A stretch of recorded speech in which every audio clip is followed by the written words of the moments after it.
सादगी बनाम शक्ति प्रदर्शन, क्या कामरान इस अंदाज में चुनाव जीत पाएंगे? बिना तामझाम, बिना शोर शराबे और बिना किसी शक्ति प्रदर्शन के गोड्डा नगर निकाय चुनाव में नामांकन कर कामरान ने राजनीतिक गलियारों में हलचल तेज कर दी है। लेकिन अब सबसे बड़ा सवाल यही है, क्या इस सादगी भरे अंदाज में कामरान चुनाव जीत पाएंगे?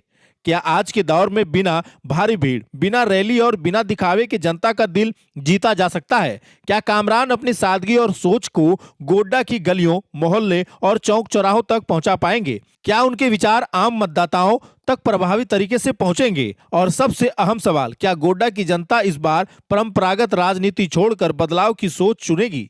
कामरान का मानना है कि चुनाव शक्ति प्रदर्शन का नहीं, जनसंवाद का माध्यम होना चाहिए। उन्होंने कहा कि जो पैसे भीड़ जुटाने और दिखावे पर खर्चा होता है, वह धन अगर जरूरतमंद की मदद, शिक्षा और स्वास्थ्य में लगे तो समाज की तस्वीर बदल सकती है। उनका यह बयान सीधे तौर पर मौजूदा चुनावी संस्कृति पर बड़ा सवाल खड़ा करता है। हालांकि राजनीतिक विश्लेषकों का कहना है कि कामरान की सोच सराहनीय है, लेकिन चुनावी मैदान में यह रणनीति कितनी कारगर साबित होगी, यह देखना दिलचस्प होगा।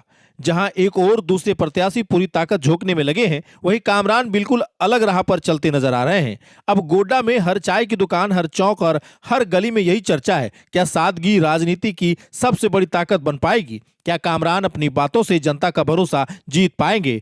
और क्या इस बार नगर निकाय चुनाव का नतीजा परंपरा तोड़ने वाला होगा? इन सभी सवालों का जवाब आने वाले दिनों में जनता के फैसले के साथ सामने आएंगे। लेकिन तय है कि कामरान ने अपनी सादगी भरे नामांकन से पूरे चुनावी माहौल को नई बहस और नई दिशा जरूर दे दी है। सुनिए उन्होंने वहां से निकलने के बाद क्या कुछ कहा। क्या कुछ बताइएगा। आज मैंने सबसे पहला नॉमिनेशन किया है और मैं बिल्कुल शांतिपूर्वक आचार संहिता का सम्मान करते हुए बिल्कुल अकेले आया हूँ। कोई भी मेरा शक्ति प्रदर्शन नहीं है और मेरी विचारधारा भी यही है कि मैं शक्ति प्रदर्शन नहीं, मैं अब सबके दिल में छाना चाहता हूं ताकि लोग मुझे पसंद करें दिल से।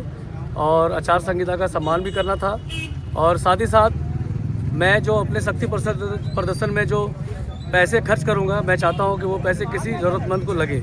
ये मेरी मंशा है। और मैं कुछ बातें बताना चाहता हूं कि कुछ लोग कहते हैं कि मैं राजनीति में नया आया हूँ, नया लड़का हूँ। तो मैं सच ये कहना चाहता हूँ कि मैं सच में राजनीति में नया हूँ, लेकिन मुझे एक चीज़ अच्छे से आती है, वो काम करना। और मैं यहाँ काम करना आया हूँ। अगर मुझे हमारी जनता की समर्थन मिली तो निश्चित तौर पे मैं गोड्डा में बदलाव दिखाऊंगा और काम करके दिखाऊंगा। जातीय समीकरण को लेकर के क्या सोच है आपकी? देखिए, जाति समीकरण का मेरा सोच ये है कि चलिए, ये तो सरकार का रूल है कि जाति समीकरण उन्होंने बनाया। मैं पहले से तय था जाति समीकरण हो या ना हो, मैं इलेक्शन लड़ता। मुझे अपने जनहित के लिए, अपने लोगों के लिए लड़ना है, जो यहाँ गोड्डा की जनता है।